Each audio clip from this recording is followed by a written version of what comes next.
Hi, myself Dr. Rita Kumari, department of psychology, Marwari college Ranchi.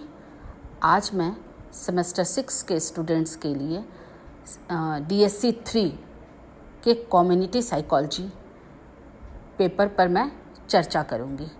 Community psychology unit 1 में introduction के अंतर्गत definition of community psychology, सामुदायिक मनोविज्ञान की परिभाषा, टाइप्स ऑफ मॉडल्स के प्रकार पर मैं पहले चर्चा कर चुकी हूँ। आज मैं कम्युनिटी साइकोलॉजी के यूनिट 2 कोर वैल्यू बुनियादी मूल्य के अंतर्गत आने वाले संदर्भों पर चर्चा करूँगी। इंडिविजुअल एंड फैमिली वेलनेस, व्यक्ति और परिवार कल्याण, आज मैं इस पर चर्चा करूँगी। एक परिवार जो सरकारी सहायता प्राप्त करता है व्यक्ति एवं परिवार कल्याण के अंतर्गत आता है। परिवार के सभी सदस्य मिलकर रहते हैं एवं परिवार के सभी सदस्य किसी कार्य को करने के लिए सहमत होते हैं। कल्याण का अर्थ है कुशलतापूर्वक किसी कार्य का संचालन करना। परिवार कल्याण का अर्थ है जो सरकार के द्वारा चलाए गए कार्यक्रमों से व्यक्ति और परिवार को लाभ मिल सके। अब मैं व्यक्ति एवं परिवार कल्याण के कार्यक्रमों पर चर्चा करूंगी। परिचय, इंट्रोडक्शन। राष्ट्रीय जनसंख्या नीति 2000 अपनाए जाने के बाद से जनसंख्या और विकास को सामाजिक विकास के लिए देश की कार्यसूची में महत्वपूर्ण स्थान प्राप्त हो गया है। फरवरी 2000 में राष्ट्रीय जनसंख्या नीति की घोषणा के बाद 11 मई 2005 को राष्ट्रीय जनसंख्या आयोग का गठन किया गया, जिसके अध्यक्ष प्रधानमंत्री हैं। भारत में परिवार कल्याण कार्यक्रम की शुरुआत अधिकाधिक तौर पर वर्ष 1952 में हुई, जिसका उद्देश्य देश की अर्थव्यवस्था की आवश्यकता के अनुरूप स्तर पर जनसंख्या नियंत्रित करने हेतु आवश्यक सीमा तक जन्म दर में कमी लाना है।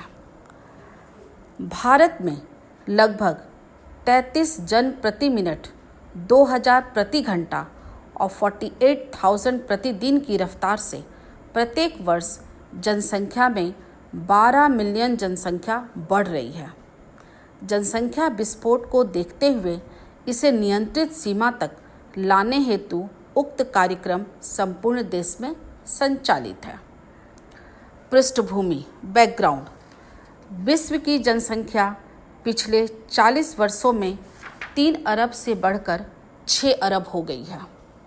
जनसंख्या 2001 के अनुसार भारत की कुल जनसंख्या 102.80 करोड़ थी, जो दुनिया की कुल जनसंख्या का 16.67% है और यहाँ की राष्ट्रीय आय दुनिया की राष्ट्रीय आय का लगभग 1.2% है। आबादी की दृष्टि से भारत चीन के बाद दुनिया का दूसरा सबसे बड़ा देश है। भारत की आबादी उत्तरी अमेरिका, दक्षिणी अमेरिका और ऑस्ट्रेलिया 3 महाद्वीपों की संयुक्त जनसंख्या से भी अधिक है। भारत की 72% से भी ज़्यादा आबादी लगभग 6 लाख गांवों में रहती है।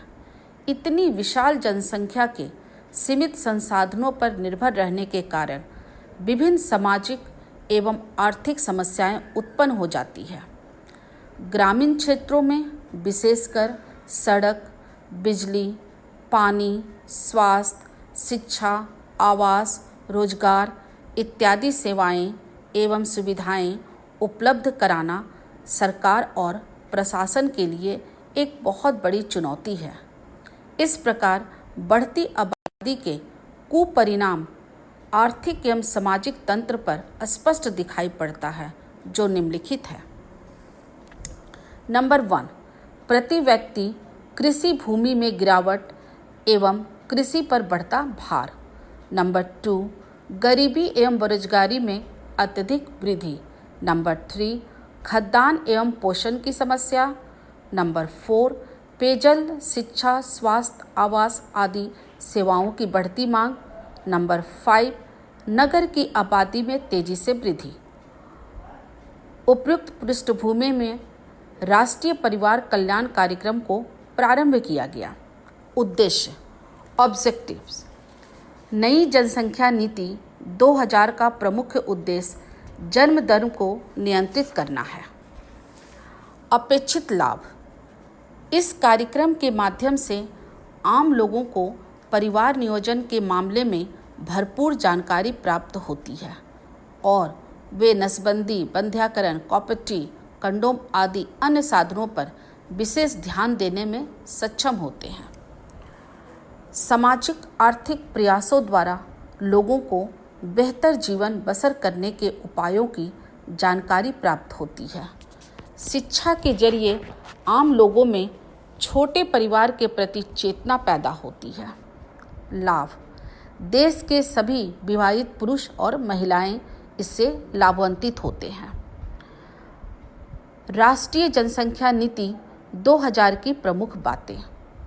नंबर 1, प्रजनन शिक्षा, स्वास्थ्य सेवाओं, आधारभूत ढांचे से संबंधित आवश्यकताओं को प्रमुखता प्रदान करना। नंबर 2, जनसंख्या नियंत्रण के लिए तात्कालिक, मध्यकालिक एवं दीर्घकालिक कदम उठाने की घोषणा। नंबर 3, वर्ष 2045 तक जनसंख्या के स्थिरीकरण के लक्ष्य को प्राप्त करना। नंबर 4, जन्म, मृत्यु, विवाह एवं गर्भावस्था का 100% पंजीकरण। नंबर 5, लड़कियों की शादी 18 वर्ष तथा लड़कों की शादी 20 वर्ष के बाद करने की प्राथमिकता। नंबर 6, सकल प्रजनन दर के प्रतिस्थापन स्तरों को प्राप्त करने हेतु छोटे परिवार के मानदंडों को बढ़ावा देना।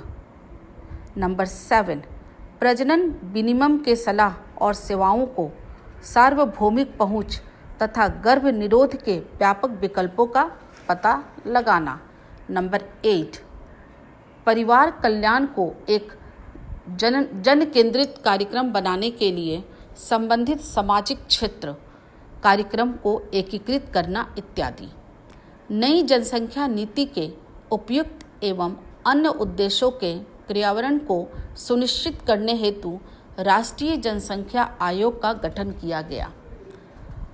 जनसंख्या वृद्धि की चुनौतियाँ। नंबर 1, जनसंख्या में महत्वपूर्ण वृद्धि जन्म और मृत्यु दर में अंतर द्वारा निर्धारित की जाती है, जिसे प्राकृतिक वृद्धि कहा जाता है। मृत्यु दर की अपेक्षा जन्म दर जितनी अधिक होगी, जनसंख्या की वृद्धि भी उतनी ही तेजी से बढ़ेगी। जन्म दर में वृद्धि और आधुनिक दवाइयों एवं अन्य स्वास्थ्य वृद्धि संबंधी अन्य साधनों के उपयोग के परिणाम स्वरूप मृत्यु दर में अधिक कमी होने से देश की आबादी में तेजी आई है।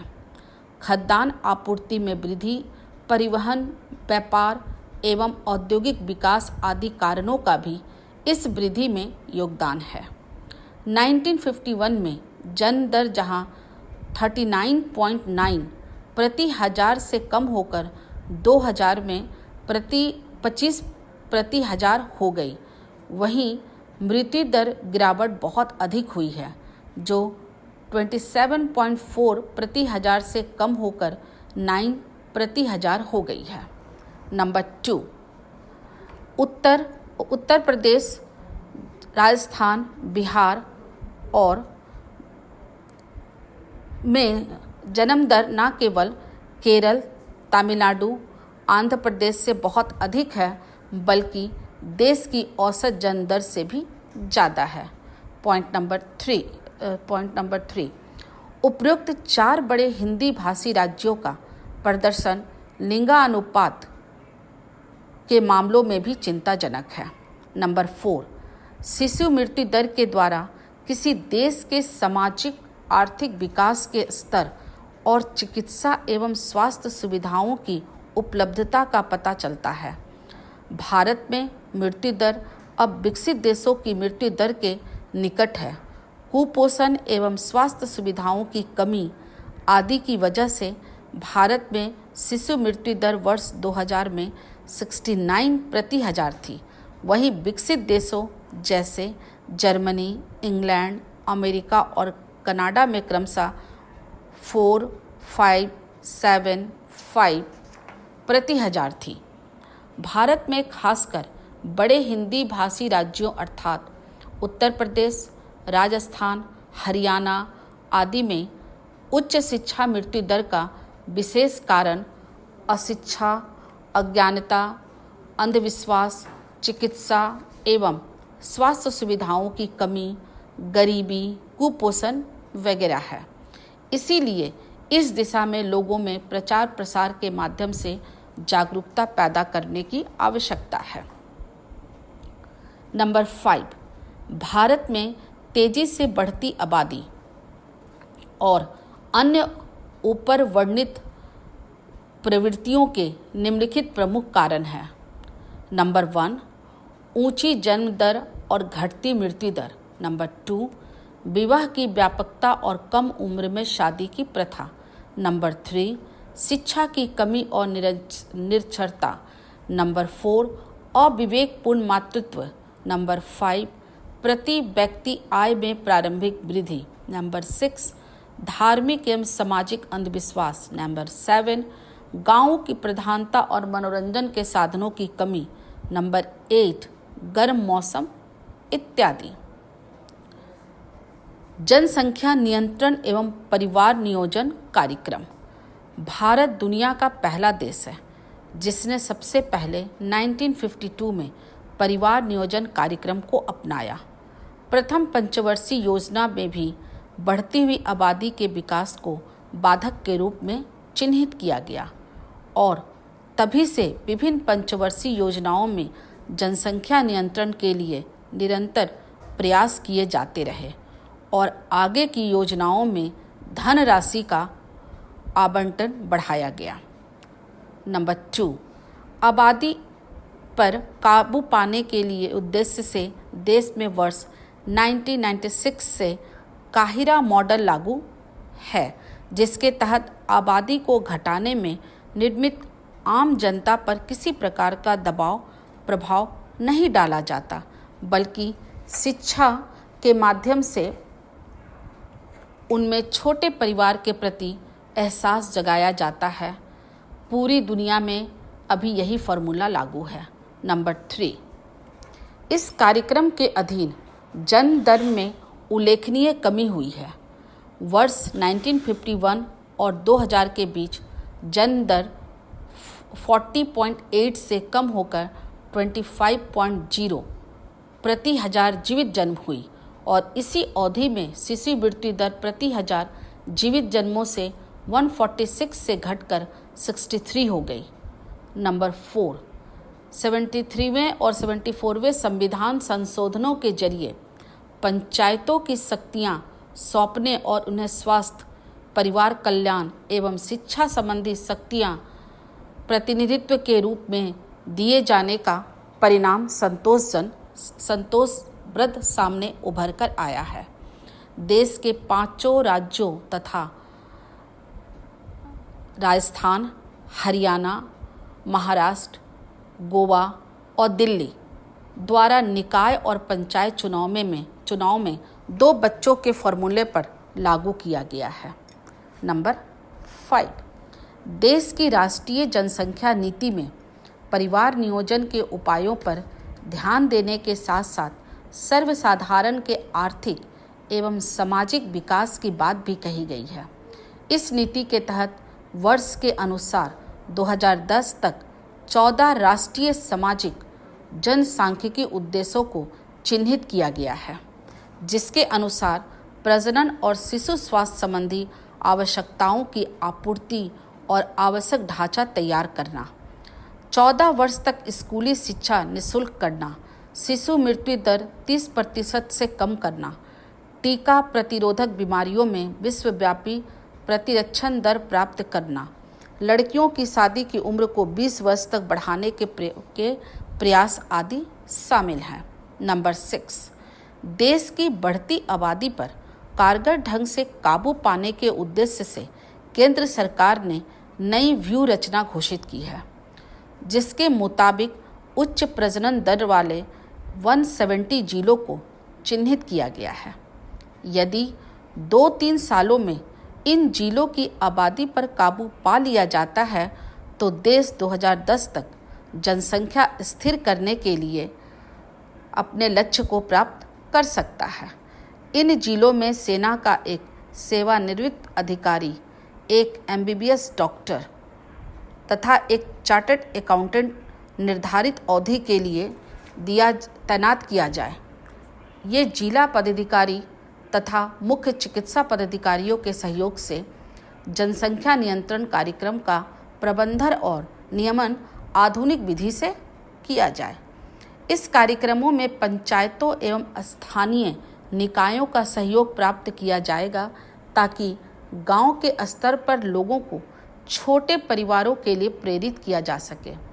प्रत्येक जिले की चालू वित्तीय वर्ष के लिए 1 करोड़ रुपये का विशेष पैकेज दिया जाएगा। इस कार्यक्रम के अधीन निजी डॉक्टरों को नसबंदी के लिए एक ऑपरेशन के लिए 1200 रुपये और सरकारी डॉक्टरों को 500 रुपीज़ दिए जाएंगे। जनसंख्या स्थिरीकरण में शिक्षित महिलाओं की भूमिका।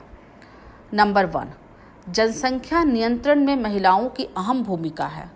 21वीं सदी में यदि आबादी पर पूरी तरह काबू पाना है तो इसके लिए महिलाओं के सशक्तिकरण पर पूर्ण रूपेण ध्यान केंद्रित करना होगा।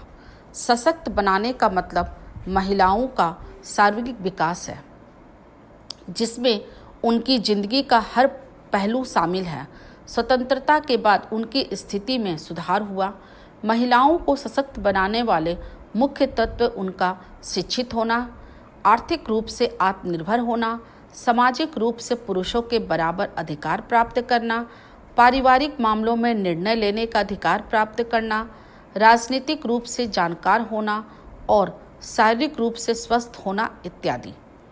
ऐसा पाया गया है कि पढ़ी लिखी महिलाओं की कुल प्रजनन दर निरक्षर महिलाओं की प्रजनन दर से कम होती है। नंबर 2, यदि चीन का उदाहरण लिया जाए तो वहाँ की महिलाओं की स्थिति में बहुत सुधार है और वे अपने परिवार नियोजन के उपायों को सफलतापूर्वक निर्वाह करती है। पश्चिमी देशों में भी महिलाओं की सामाजिक भागीदारी से भी परिवार नियोजन कार्यक्रम सफल हुआ है। भारत में केरल राज्य का उदाहरण सामने है। यहाँ शिक्षा के प्रचार प्रसार की वजह से परिवार नियोजन के क्षेत्र में सफलता प्राप्त हुई है।